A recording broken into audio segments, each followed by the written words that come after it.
Bonjour à toutes et à tous. Aujourd'hui, nous allons parler d'un sujet un peu spécial, les références littéraires dans les textes de Mylène Farmer. Car oui, elles sont multiples et très intéressantes. Tout d'abord, qui est Mylène Farmer? Pour celles qui ne la connaissent pas, Mylène Farmer est une célébrité, auteure, compositrice, interprète et productrice canadienne dont la carrière a débuté en 1984 avec la chanson Maman a tort. Après ce tube, l'artiste connaît un succès considérable dans les pays francophones et d'Europe de l'Est. La particularité de cette artiste est le mystère qui l'entoure et dans lequel elle se plonge en limitant les apparitions publiques. Accompagnée de Laurent Boutonnat, un auteur, producteur et réalisateur français, elle construit par-delà sa musique, ses clips et ses concerts un univers bien à elle et singulier. Ainsi, ses textes regorgent de références littéraires, de double sens ou de figures de style comme les allitérations. Penchons-nous davantage sur les références littéraires qui peuplent ces textes. En voici 3 d'entre elles. Commençons tout d'abord par le romancier américain Edgar Allan Poe. Mylène Farmer lui rend hommage à travers son titre nommé Alan, sorti en 1988. Elle confie pour l'anecdote qu'à l'époque trônait sur sa table de chevet le recueil Histoire extraordinaire. Par ailleurs, elle dit dans une interview: « Dans cette chanson Alan, je parle de Ligeia, qui est une des nouvelles d'Edgar Allan Poe, qui parle sans doute de ses femmes idéales. C'est un auteur que j'aime. » Elle réutilisera à sa façon un extrait de la nouvelle Aventure sans pareil d'un certain Hans Pfaall, sorti en 1835 dans sa chanson intitulée Psychiatrique en 1991. Délaisser tes amertumes, te frayer jusqu'à la lune, un passage, il faut me croire.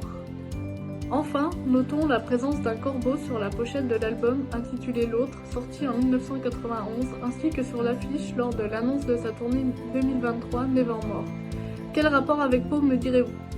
Eh bien, il s'agit tout simplement d'un clin d'œil au poème Le Corbeau d'Edgar Allan Poe, traduit par Charles Baudelaire. Ce qui nous amène à parler du poète français dans les œuvres de Mylène Farmer. Tout d'abord, notons que l'artiste fait le choix d'interpréter 2 de ses poèmes. L'Horloge, sur l'album Ainsi soit-je en 1988, poème que l'on retrouve dans la section Spleen et Idéal des Fleurs du Mal, célèbre recueil du poète français, ainsi que Au lecteur dans l'album Désobéissance paru en 2018, poème figurant à l'incipit du recueil. L'horloge personnifie le temps qui passe et nous dirige vers la fin de la vie. Au lecteur reprend essentiellement le spleen et l'ennui d'être. Dans la chanson Des larmes, issue de l'album Désobéissance, Mylène Farmer fait un clin d'œil au spleen évoqué par Baudelaire à travers le vers « Diluvien, le gouffre de Baudelaire, je lis tout ». Clin d'œil que l'on retrouve également dans la chanson Je m'ennuie, sortie en 2008,